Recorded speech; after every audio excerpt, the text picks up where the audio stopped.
Mano, os comentaristas falaram tudo sobre o jogo do Corinthians contra o Internacional. Vamos dar uma olhada. Quanto a Corinthians e Inter, o Inter é muito bom, os caras são resilientes, né?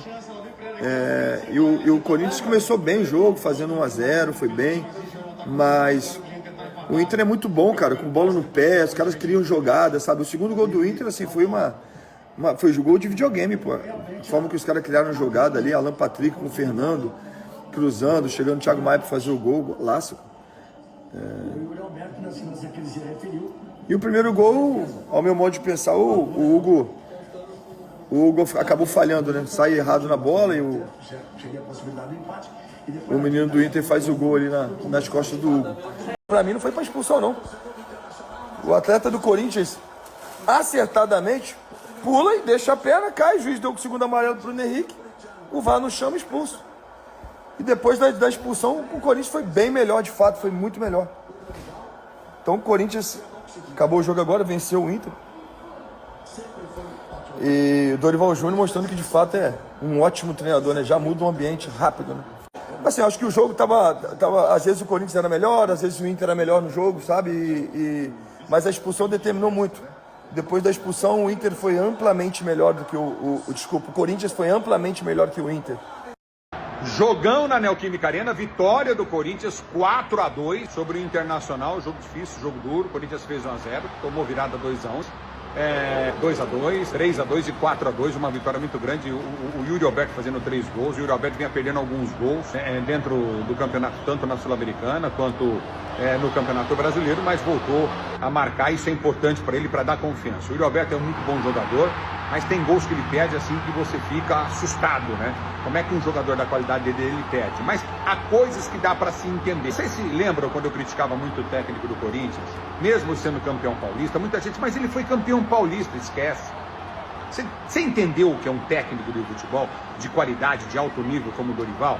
Você viu o que o Dorival fez com o Corinthians? O Corinthians antigamente tinha problema de bola aérea. O Corinthians antigamente tinha problema de segunda bola. A zaga rechaçava, tirava a bola sempre caía no pé do adversário. Hoje ele pôs o Ranieri à frente para cuidar um pouquinho desse setor, ali na entrada da área, nessas bolas de escanteio que o Corinthians tem contra ele, ou de faltas cobradas contra ele, e fez o que fez. E o Ranieri deu conta do recado e o Corinthians parou de perder toda hora essa segunda bola. Então quando você tem um técnico que tem a qualidade que tem o Dorival Júnior, que ele é muito bom treinador, e por isso que eu criticava o outro, que eu não vi um esquema tático, as alterações erradas. Hoje, a hora que ele precisou colocar mais jogadores, com um jogador a mais, ele foi para cima, não teve medo, e o Corinthians conseguiu essa vitória de 4-2. Então essa é a mão do treinador que a gente pedia no time do Corinthians. Essa é a mão que é a mão do Dorival. Vai perder jogo, vai ganhar jogo, vai empatar jogo, isso tudo acontece, são coisas do futebol, são consequências do futebol.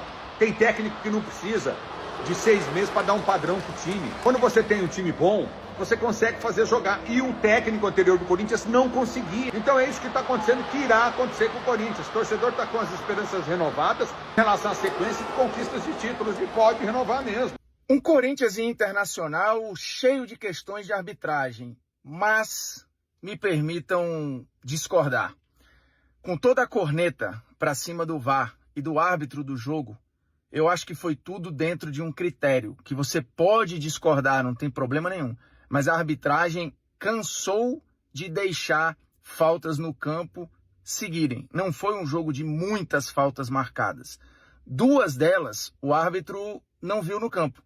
E terminaram em gols do Corinthians, que foram, na minha visão, bem anulados pelo VAR. A ferramenta cumpriu seu papel e chamou o árbitro para rever lances que, com lupa, ficaram claros e evidentes. As faltas foram bem marcadas. No ao vivo, considero os 2 lances difíceis, rápidos e no detalhe. A arbitragem escolheu o critério de ver quem tocou primeiro no quê. E como o toque foi primeiro nos jogadores e não na bola, falta. Depois vem o pênalti no Bidu, que para mim também está dentro do critério. Lance rápido no ao vivo. Quem tocou primeiro onde? O toque é primeiro no peito do jogador do Corinthians. Pênalti bem marcado, na minha visão. O que mudou o jogo foi a expulsão do Bruno Henrique. A partir do momento que ele dá a falta, e eu acho que o Bruno Henrique faz o movimento da falta, por mais que o jogador do Corinthians salte, ele só salta porque tem um corpo no meio do caminho fazendo um movimento que não ia tocar na bola. ele dá a falta, o segundo amarelo é bem aplicado. Porém, nesse ponto eu concordo com a reclamação do Internacional. Na origem da jogada, há uma falta que ele não dá no jogador do Inter, no Romero. Porém, é uma falta que ele deixou de dar o jogo praticamente inteiro. Repito, há uma coerência nessa arbitragem polêmica. Você pode discordar, mas ele foi abraçado com o mesmo critério, no meu olhar, do início ao fim. Quanto ao pênalti no primeiro tempo no Wesley, acho que os dois se engancham com o braço, tem o braço por baixo do Wesley, os dois se puxam, e aí entra na categoria totalmente interpretativa. O VAR, que é uma reclamação do Internacional, não tinha nem elemento para entrar ali, porque é interpretativo. Os outros não. Ou tocou na bola, ou tocou no jogador. É diferente.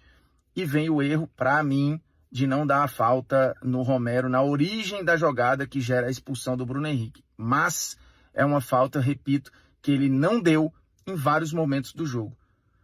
Esse é meu ponto de vista. Eu não acho que tenha sido uma arbitragem devastadora. Eu acho que ela foi uma arbitragem coerente. É inegável que o Dorival conhece futebol. Ele chegou, olhou o elenco do Corinthians e disse, tá, dá pra jogar assim. E o que a gente tem? 2 vitórias. Mesmo que hoje tenha sofrido 2 gols, num cenário até surpreendente, adverso, né, tomando uma virada em 5 minutos, 7 minutos ali no final do primeiro tempo. Mas ele volta pro jogo, tem a expulsão, tudo mais, eu vou falar de tudo isso. Pois bem, ele escala o André Ramalho e o Kaká. Eu tô achando, não contem pra ninguém, o Kaká mais seguro. E o André Ramalho é pauta para outro vídeo, tá? Deu uma declaração muito interessante, porque eu já tinha referido sobre isso. Não era só o André Ramalho que estava falhando, e ele falha individualmente. Não é só o Félix Torres que estava falhando, e ele falha individualmente, mas o sistema como um todo. E aí você tem que responsabilizar o técnico. Foi mais ou menos isso que o André Ramalho fez, tá? Nessa entrevista. O Kaká, acho que está fazendo jogos assim regulares, e comparando com o nível do Kaká, sei lá, acho que a gente tem alguma projeção aí. Meio de campo, ele não colocou, como eu imaginava, o Ranieri mais perto dos zagueiros. Claro que os setores estão mais compactados, mas o Ranieri se soltou em vários momentos. Então, o Ranieri, ele era um primeiro volante, juntamente do José Martínez, que corre pra caramba, os dois mais por dentro. O Carrilho, no primeiro tempo, atuou um pouco mais por dentro, mas ele teve um 4-4-2 clássico, com o Romero sendo uma figura pelo lado esquerdo, e o Romero tem essa vantagem, né? Ele é muito versátil, para cobrir o avanço do lateral e ao mesmo tempo ser um cara importante para fazer a ligação com o ataque. No ataque, Memphis e Yuri. 4-4-2, diferente do 4-1-4-1 que ele adotou em Novo Horizonte, com outros jogadores. Então ele adota esse 4-4-2 e no segundo tempo, cara, no segundo tempo ele joga o Carrilho muito pela direita, porque aí ele complicou completamente a vida do Bernabéu. O Romero cola na esquerda, depois entra o Thales Magno para fazer isso, e deixa esses dois no meio, com o Depay mais próximo do gol. O Depay no primeiro tempo chegou a flutuar em alguns momentos. O que é flutuar? Ele sai da área, como ele faz naturalmente, e ele puxou com ele o Fernando. O Fernando teve que sair à caça do Depay em vários momentos. E até nesse momento, quando o Inter percebeu que o Depay estava saindo para buscar esse jogo, ele teve que tirar o Fernando, o Inter até teve mais controle, teve mais posse de bola. Na torcida corintiana, eu não queria, mas eu vou ter que fazer essa pergunta. Já tá dando pra sentir o dedo do Dorival? Ô, bicho, segunda-feira eu vou ver o Jogo Aberto. Espero vocês no Jogo Aberto. Enfim, rapaziada, até os comentários falando um pouco sobre esse jogo polêmico entre Corinthians e Internacional. Eu acho que o árbitro quis se aparecer muito. Teve 2 gols anulados do Corinthians também. Então os dois lados se acharam prejudicados, né? Porque o Internacional também reclamou de pênalti, reclamou da expulsão do Bruno Henrique. E assim, eu acho que os dois lados foram prejudicados pela arbitragem. Então, enquanto um fala que foi prejudicado, o outro também pode falar. Mas falando um pouco sobre o jogo, eu achei que o Corinthians jogou muito bem, teve uma postura muito boa e deu pra ver que com o Dorival Júnior já tá mostrando uma melhora.